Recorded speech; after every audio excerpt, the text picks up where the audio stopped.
Bom dia, professora. Bom dia.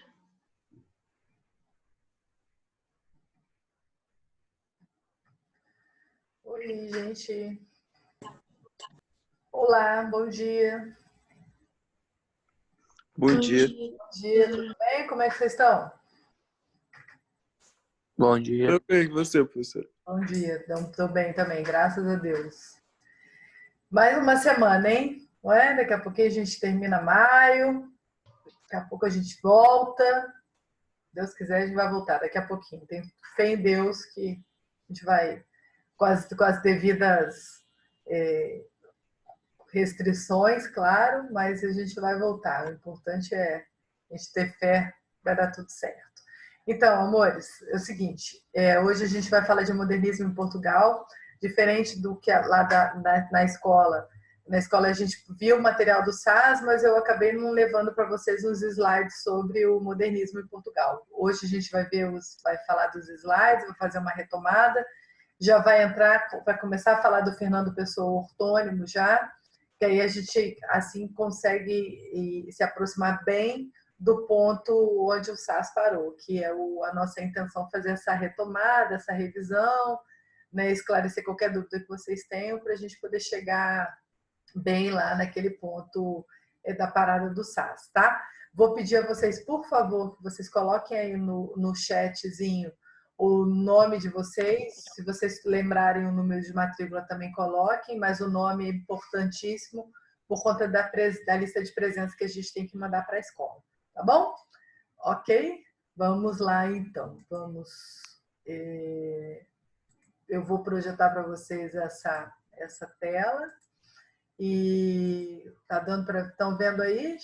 Apareceu para vocês? Ô, professor. Oi, então vamos lá. Então, gente, é o seguinte, qualquer coisa perguntem, né? A ideia aqui é a gente tirar dúvida, né? Um assunto, lembrando que eu sempre comento com vocês esses assuntos, por exemplo, principalmente relacionados a Portugal.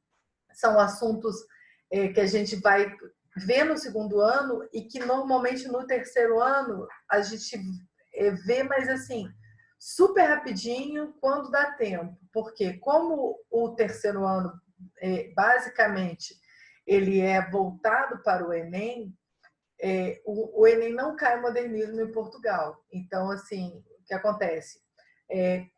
Para aqueles alunos que vão fazer concursos específicos no ano que vem, aí a gente trabalha com aulas especiais para eles, né? Então, a gente sabe que vai fazer FUVEST, vai fazer Unicamp, vai fazer SPSEC, que são outros concursos que pedem essa parte de Portugal, aí a gente marca aulas só com esses alunos. Porque, por exemplo, o material do SAS do ano que vem, ele já nem contempla essa parte do modernismo em Portugal, porque isso não cai no Enem. O Enem é basicamente brasileiro. O conteúdo é basicamente brasileiro, pelo menos em literatura. Então, a matéria do Enem, ela vai a partir do quinhentismo, de literatura de informação em diante, certo? Então, é por isso que é importante que a gente faça essa retomada. Qualquer dúvida que vocês tenham, vocês perguntem. Oi, tá te ligando aí, ó. Sim. Vamos lá, gente. Indo, então, passando. Eu? Oi, Clarice, seu microfone tá ligado. Vamos lá. Bom. Desculpa para ouvir. Não, tranquilo, eu já fiz isso também, gente. Isso aí são situações da modernidade. Isso aí depois a gente se acostuma. Mas eu também direto já fiz isso. Ainda mais no Zoom, porque como na faculdade a gente usa o Meet, o Zoom para mim agora é que eu estou aprendendo a mexer com ele. Então, semana passada, numa reunião que eu não podia ter deixado meu microfone ligado, eu deixei. E aí uma pessoa me avisou, Érica, pelo WhatsApp, Érica, seu microfone tá ligado. Eu, nossa, ainda bem que eu não falei nada que eu não devia, né? Porque senão já pensou que papelão que não ia ser. Mas deu tudo certo, graças a Deus. Vamos lá. O momento histórico, ele é importante, como a gente sempre fala, para situar a situação do momento, né? para situar qual é esse momento que está sendo falado aí. Então, a gente, ao momento histórico desse modernismo em Portugal, eu tenho lá a proclamação da República, a Primeira República, a participação de Portugal na Primeira Guerra, a instabilidade provocada por isso aí, um golpe de Estado, uma ditadura militar. Então, repare que o momento político de Portugal, que abarca toda essa construção modernista, é um momento muito complicado. É claro que a gente não está falando aqui só da primeira fase, né? A gente está falando das 3 fases que o movimento modernista em Portugal teve. Mas o fato é que essas 3 fases elas foram permeadas por momentos políticos bem complicados. E como a gente já entendeu, esses momentos políticos, históricos, sociais, culturais, econômicos, eles estão volta e meia influenciando a produção cultural do homem, né? Então, assim, é importante a gente estar sempre atento ao que gira em torno desses textos, porque na maioria das vezes eles têm uma importância capital na explicação de por que aquele texto funciona daquele jeito, né? Então, a gente tem lá, o mundo estava sob a égide das vanguardas europeias, então as vanguardas elas estavam em ebulição, né? E era necessário que o homem se adequasse a esse novo momento, né? Se adequasse a esse novo, como é que se diz, a essas novas provocações que as vanguardas europeias estavam propondo, né? Então, tipo, a ideia era entender as mudanças, entender como é que se diz, a modernidade e passar a fazer parte dela, né? Então, a gente tem aqui a cronologia das gerações modernistas. A primeira geração, ela começou em 15 e terminou em 27, 27 a 40, e teve início em 1940, a terceira geração modernista. Lembrando sempre que essas datas são datas para a gente poder ter um parâmetro histórico. Não é necessário a gente ficar decorando com exatidão essas datas, porque não tem necessidade. Deixa eu ligar aqui, porque está escuro. Então, olha, então a gente tem essas marcas cronológicas representadas, no caso da primeira e da segunda geração, principalmente pela publicação de duas revistas, né, 2 periódicos, no caso da primeira geração da revista Orfeu e da segunda revista Presença. Para nós, especificamente, a primeira geração, sem sombra de dúvida, ela é a geração mais conhecida, porque dela fazem parte o Fernando Pessoa e a Flor Bela Espanca, que são de certa forma, 2 modernistas que são bem conhecidos no país. A gente tem outros, mas, claro, outros representantes dentro de cada geração dessa, mas, sem sombra de dúvida, o Fernando Pessoa e a Flor Bela Espanca é a que a gente está sempre ouvindo falar aqui no país, né? Antes de passar o slide, é importante fazer referência a essa questão do neorrealismo, lembrando sempre que todas as vezes que eu me deparar com esse tema realismo, esse tema está fazendo referência sempre à realidade, né? Então, o que o realismo resgata? Sempre questões relacionadas à realidade, questões relacionadas ao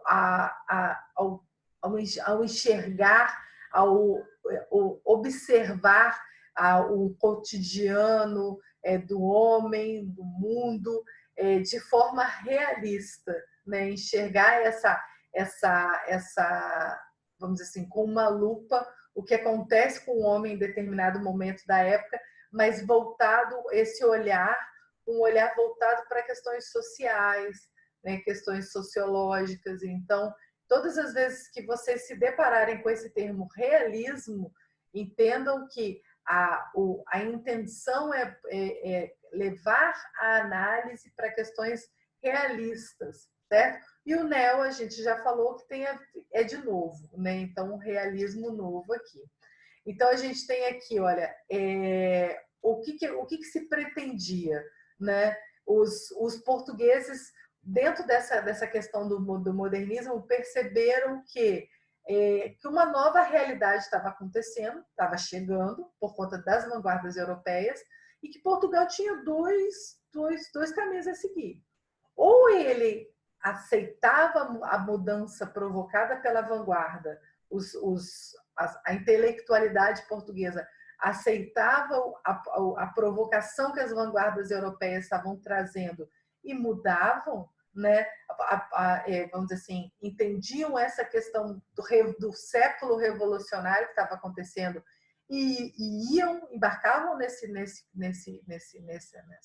nave aí de modernidade, ou Portugal ia enxergar da janela, passar, a modernidade passar e não ia fazer parte dela, né? Então, assim, a questão é, ou Portugal se adequava, ou ele ia ficar passadista, né? Então, ou a obra literária, a obra cultural produzida em Portugal se adequava às modernidades que vinham acontecendo principalmente na França, ou Portugal ia parar no tempo, né? Então, era essa reflexão que foi importante naquela época, para poder dar um pontapé inicial nesse embarque de Portugal na modernidade, né?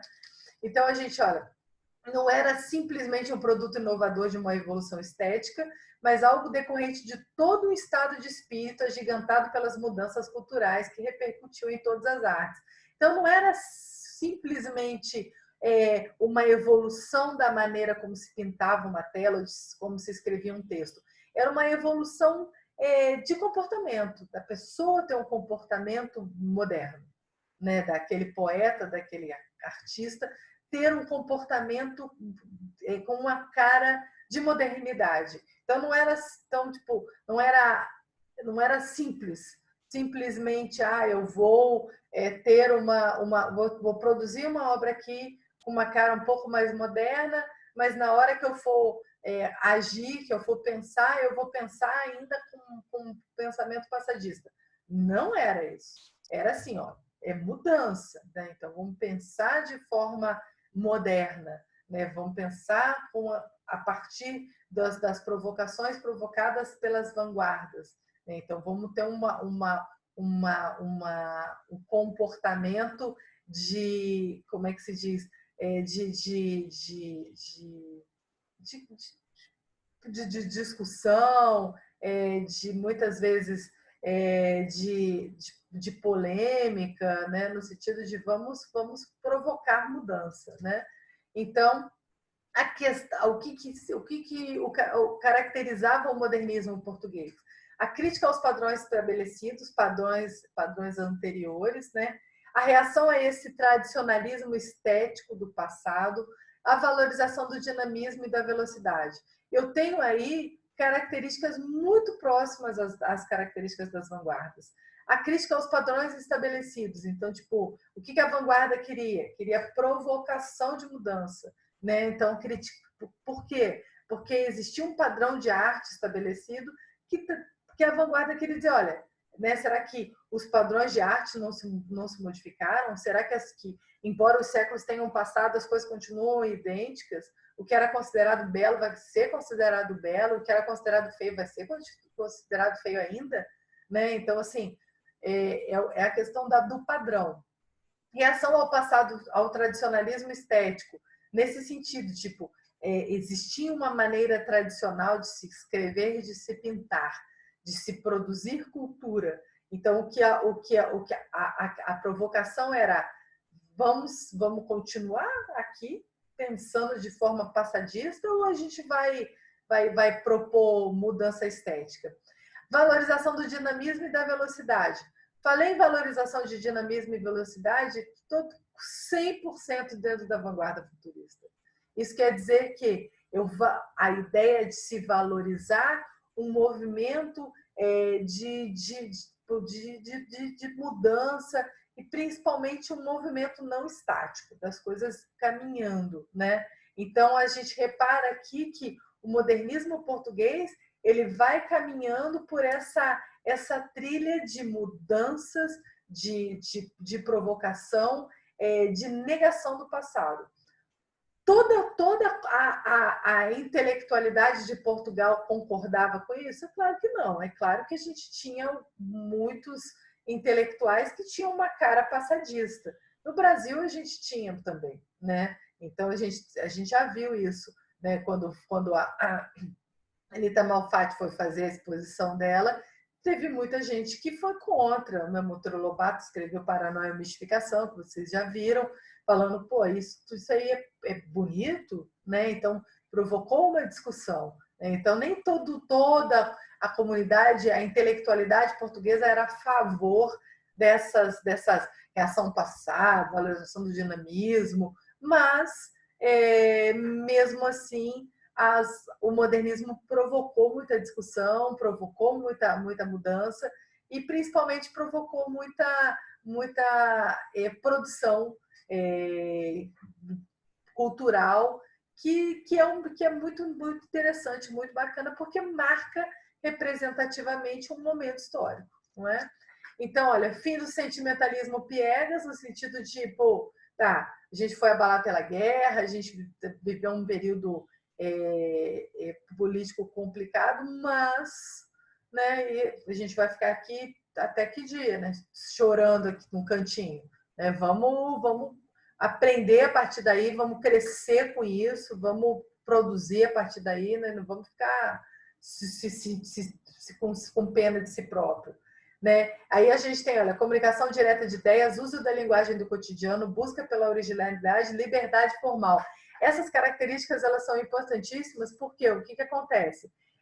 A gente aqui, embora a gente tenha deixado de ser colônia de Portugal lá no romantismo, a gente continuava sendo influenciado por produções, por conceitos, por características de movimentos literários produzidos em outros lugares, principalmente na Europa. Então, o que acontece? Essa comunicação direta de ideias, uso de linguagem do cotidiano, busca pela originalidade, pela liberdade formal, são características do modernismo português que, de certa forma, também marcaram de uma maneira muito significativa a primeira fase do movimento modernista no Brasil, certo? O que se pretendia com essa comunicação direta de ideias, linguagem do cotidiano, originalidade, liberdade formal? O que se pretendia com isso? Se pretendia deixar o texto mais palpável, isso quer dizer, ele mais entendível, porque mais próximo de outras qualidades de leitor que não aquele leitor pop. Né? Então, assim, essa liberdade formal, ela dá possibilidade para quem escreve de fazer um texto menos elucubrado, menos cheio de detalhe, né? Então ele consegue, o autor consegue, o poeta consegue produzir um texto, consegue produzir uma poesia sem amarras, né? E aí, de certa forma, facilitando um pouco mais o entendimento de quem está ali ouvindo, de quem está lendo, né? A comunicação direta é a mesma coisa. Quando eu tenho uma comunicação direta, eu tenho, por exemplo, um trabalho, de certa forma, muito menos exaustivo com a linguagem. Né? Então, eu tenho um uso muito mais econômico das figuras de linguagem, por exemplo. O uso da linguagem do cotidiano faz o quê? Permite a presença de palavras, de expressões, da fala do homem no dia a dia dentro do texto. Né? Todo mundo, conforme a gente falou das vanguardas, todo mundo concordou com isso? É claro que não, não é? É claro que sempre vai ter uma camada, um grupo preocupado com, será que essa cotidiano, essa liberdade formal, será que isso aí não vai trazer para o texto um empobrecimento? Será que isso não vai deixar o texto, né, parecido com qualquer outro texto? Né? Será que é interessante para a literatura modernista de Portugal ter essa cara de texto comum? Né? E essas reflexões, elas o tempo todo apareciam lá e vão aparecer todas as vezes que a gente tiver posições antagônicas sobre alguma coisa, não é? E elas são ótimas, porque no momento que você tem uma posição antagônica de um grupo com relação a um pensamento de um outro, você tem a obrigatoriedade das respostas, não é? Então, aquele grupo que está sendo contrastado, que está sendo contestado, ele vai se obrigar a responder, dizer, não, mas a gente, na verdade, o fato de nós termos uma predileção por linguagem do cotidiano, por liberdade formal, não quer dizer que a gente acha que o texto tem que estar pobre, né? Tem que estar uma linguagem empobrecida. Não é isso. A gente quer dizer que o texto, a gente quer favorecer camadas diferentes da sociedade. Então, assim, essa é a questão, na questão da provocação, né? Então, qual foi o resultado estético de todas essas reflexões? O que é um resultado estético? É uma produção, né?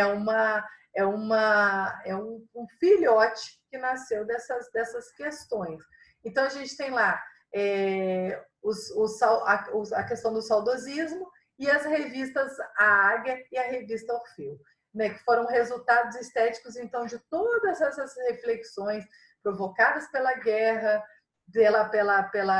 pelo sentimento que surgiu a partir daí, provocado pelas vanguardas europeias, provocado pela reflexão se deveriam ou não entrar no modernismo nas vanguardas, o que Portugal ganharia ou perderia com todas essas mudanças. Então, tudo isso, esses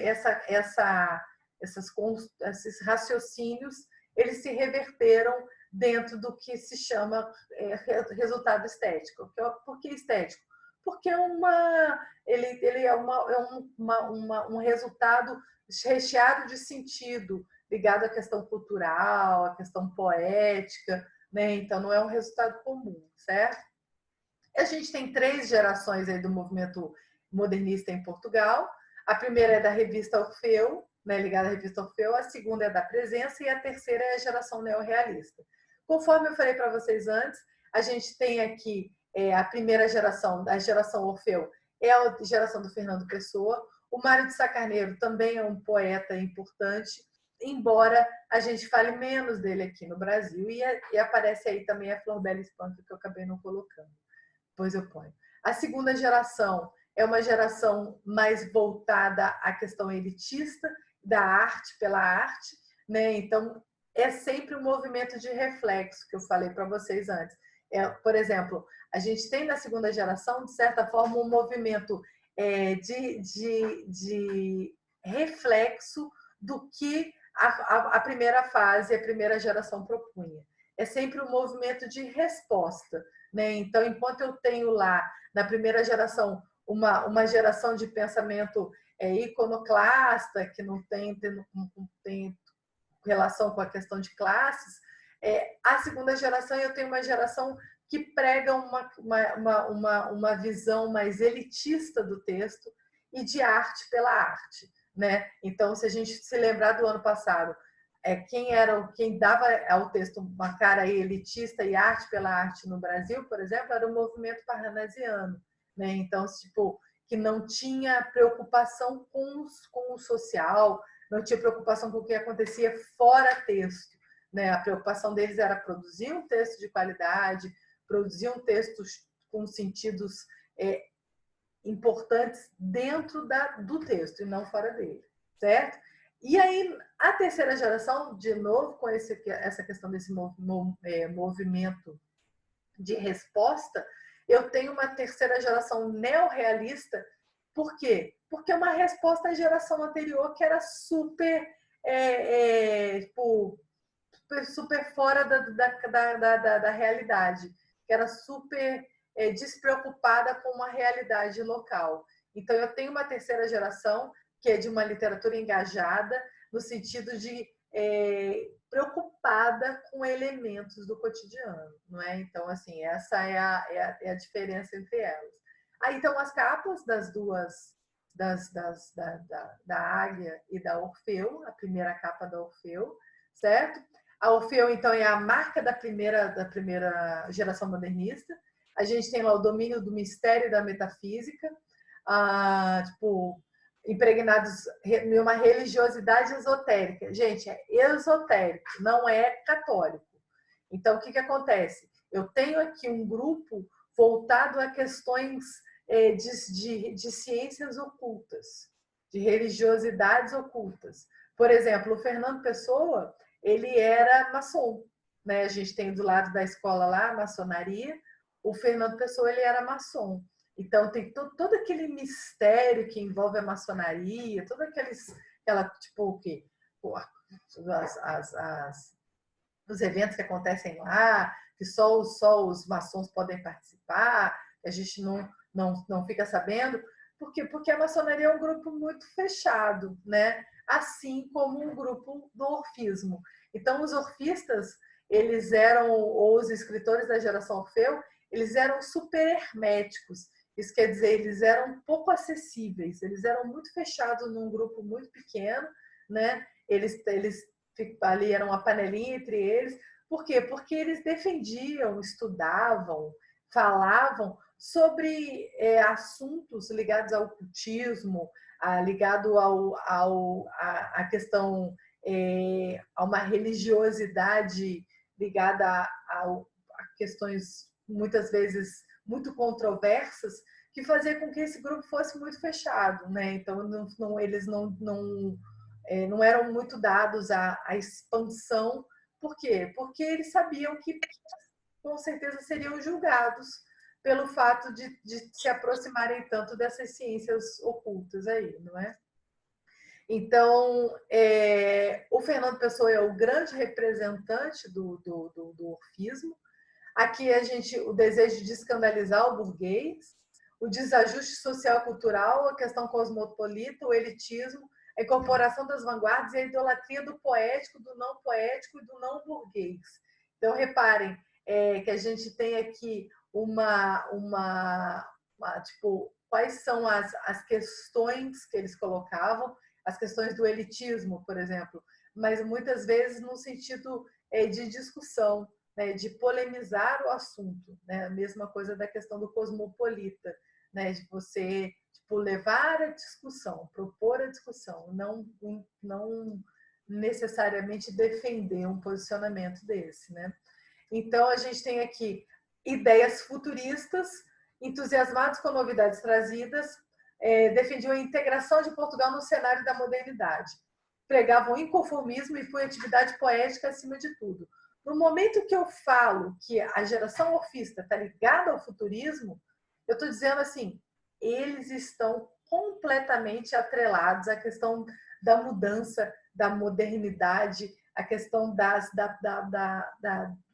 do não estático, né? Então, assim, da não parada. Por quê? Porque o futurismo tem toda essa relação de sentido com o contínuo, né? Com a busca do novo, né? Então, quando eu digo assim, que o orfismo ele está ligado, está relacionado ao futurismo, o que eu quero dizer nas entrelinhas, por exemplo, é que não muito difícil eu consigo encontrar num texto orfista, como, por exemplo, do Fernando Pessoa ortônimo, é importante salientar isso, do Fernando Pessoa, ao poeta Fernando Pessoa, não heterônimos, é muito fácil, é muito comum eu encontrar, por exemplo, marcas futuristas na escrita.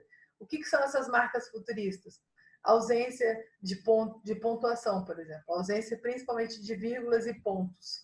Por quê? Porque no momento que você coloca uma vírgula, que você coloca um ponto, você provoca uma parada, não é? Você provoca ali uma diminuição de velocidade. E a ideia era esse contínuo, né? Então, no momento que eu ligo o orfismo à vanguarda futurista, eu estou dando ao orfismo esse caráter de mudança, de velocidade, né? de rapidez, certo? Então, olha, a gente tem lá, olha, o que aconteceu com o Orfeu, com o orfismo? Eles conseguiram juntar ali num grupo bacana os jovens que estavam chateados porque Portugal estava meio parado vendo o que estava acontecendo no resto da Europa, né? Então, Portugal não era exatamente um grande centro de ebulição cultural, né? Se a gente for comparar com a França. E tinham os jovens, claro, os jovens é sempre bem entendível isso, porque os jovens estavam chateados, né, os intelectuais, lógico, né, chateados pelo fato de Portugal não estar fazendo parte dessa mudança toda, né, de Portugal estar ali, tipo, parado no tempo, né. Então, Fernando Pessoa é o grande nome desse momento do orfismo em Portugal, da primeira fase. Fernando Pessoa, ortônimo, né? Ele é o grande representante. A gente também tem o Mário de Sá Carneiro, que também representa bem, além da Flor Bela Espanca. Só que no Brasil a gente tem o Fernando Pessoa como o grande representante da primeira fase modernista em Portugal. Nós temos concursos que gostam muito do Fernando Pessoa. O concurso da Unicamp, por exemplo, é um que Fernando Pessoa vem sempre bem representado, além do concurso da Unesp. Né? Então, assim, não quer dizer que os outros concursos não caiam, mas a gente tem sempre, principalmente nessas duas provas, nessas duas seleções, a gente tem uma presença bem, vamos dizer assim, significativa do Fernando Pessoa, certo? Aí a revista, o Orfismo, ele teve 2 revistas. A terceira revista foi anunciada, mas acabou não saindo. Por que é importante a gente pensar nas revistas? Se lembram quando a gente viu lá a Semana de 22, os reflexos da Semana de 22? Lembrando, gente, que isso que a gente está vendo aqui, ele está ali em 1915, por exemplo, ele está anterior à Semana de 22. Então, de certa forma, esse movimento de mudança que está acontecendo lá em Portugal, em 15, ele foi importante para a gente em 1922. Então, essas provocações acontecidas aqui, elas tiveram influência depois no que aconteceu com a gente, né? Então, a gente tem aqui essa importância das revistas. Então, as revistas, a Orfeu, por exemplo, eram veículos de retrato, de veículos para exemplificar, para tipificar o que aquele movimento queria. Né? Então, entendam a revista como esse exemplo do que era, né, essa exemplificação do que era o orfismo, quais eram as características nesse sentido, certo? Então, assim, todas as vezes que vocês virem revistas, manifestos, entendam como uma publicação voltada para um fim de informação, de esclarecimento sobre o que é aquilo ali, o que é do que se trata aquela proposta, quais são os principais representantes, onde eles queriam chegar, certo? O nome Orfeu vem da mitologia, então, né? Não vou me apegar muito a isso, só para vocês terem essa noção, né? Então, a gente aqui, na sequência ao orfismo, a gente tem a presença do precensismo, né, também conhecida como a segunda fase, teve início em 27, aí depois, passada a experiência da Orfeu, o responso que teve lá Fernando Pessoa, Mário Sá Carneiro, a revista Presença reuniu aqueles que não participaram do orfismo em virtude de divergências estéticas. Né? Por quê? Porque o pessoal do precensismo era aquele da arte pela arte. Né? Então, assim, era aquele preocupado com a questão da produção estética, né? Com a produção, de que maneira que a obra estava sendo produzida, o que estava acontecendo. E aí eles iam, de certa forma, contrários ao movimento anterior, que estava preocupado com liberdade formal. Então, eles tinham aí vamos dizer assim, um conflito, principalmente de posicionamento de produção, de produção literária. Então, eles não tinham... Então, entendam essa segunda fase como um movimento, né, de reflexão e principalmente um movimento de movimento contrário ao que veio na frente, que é a primeira geração. Isso aqui a gente já viu. O Mário de Sá Carneiro, então, ele aparece, eu coloquei ele aí porque ele é um pouquinho menos conhecido, né? O Mário de Sá Carneiro, ele tem uma poesia marcada por sensações depressivas, derrotismo, pessimismo. A gente é um pouco parecido, se a gente for dizer assim, com uma temática de segunda fase do movimento romântico, mal do século, né? Então, porque ele tem uma subjetividade, uma interiorização, então a gente tem uma marca aí próxima, parecida com uma temática de segunda fase do movimento romântico. Temos aí, então, um poema do Sá Carneiro, para vocês darem uma olhadinha, né? A gente não vai lê-lo porque não vai dar tempo. Na sequência, a gente tem a Florbela Espanca, que é a representante feminina desse grupo. A Florbela Espanca, ela era uma mulher à frente do seu tempo, né?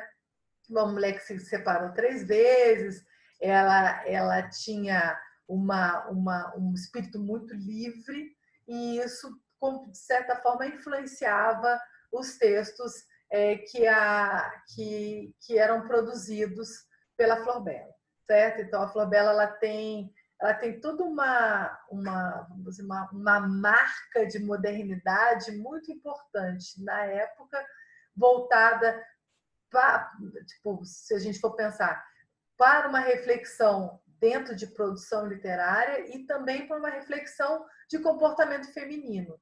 Então, a gente pode dizer, sem sombra de dúvida, que a Florbela Espanca foi uma das primeiras, foi uma das grandes feministas, né? Primeira não, mas uma das grandes feministas aí desse século, né? Que era uma mulher que falava, por exemplo, sobre impulso erótico, tipo, insatisfações e contradições sentimentais, falava de uma maneira muito clara, de uma maneira muito tipo, pouco envergonhada, vamos colocar assim, né?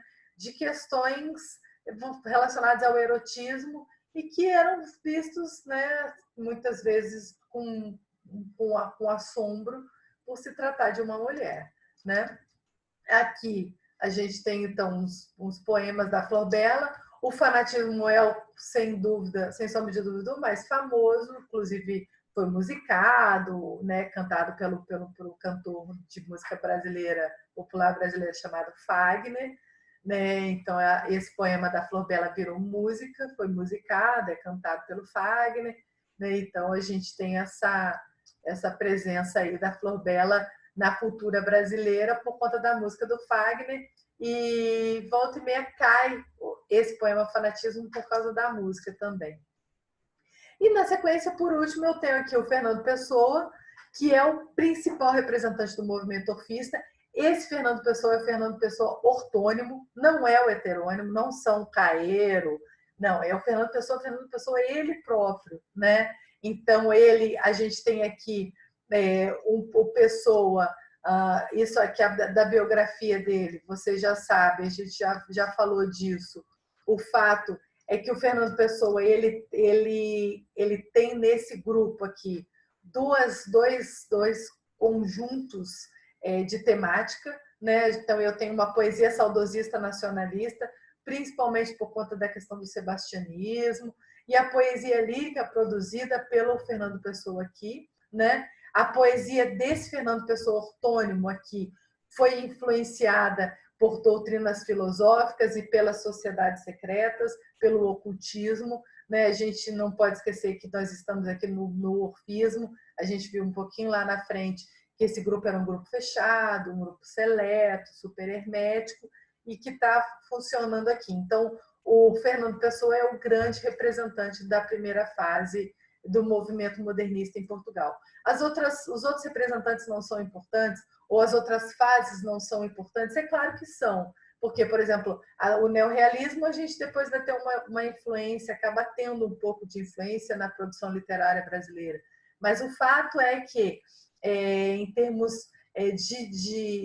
vamos dizer assim, de influência pesada, a gente tem aqui a poesia ortônima do Fernando Pessoa, dentro desse grupo de primeira fase, e depois a gente tem a fase do neorrealismo, por conta dessa questão ligada ao social, né? Aqui a gente já entra nos heterônimos, que a gente não vai entrar. Eu vou mandar para vocês esse slide. O pessoal da outra sala me disse que não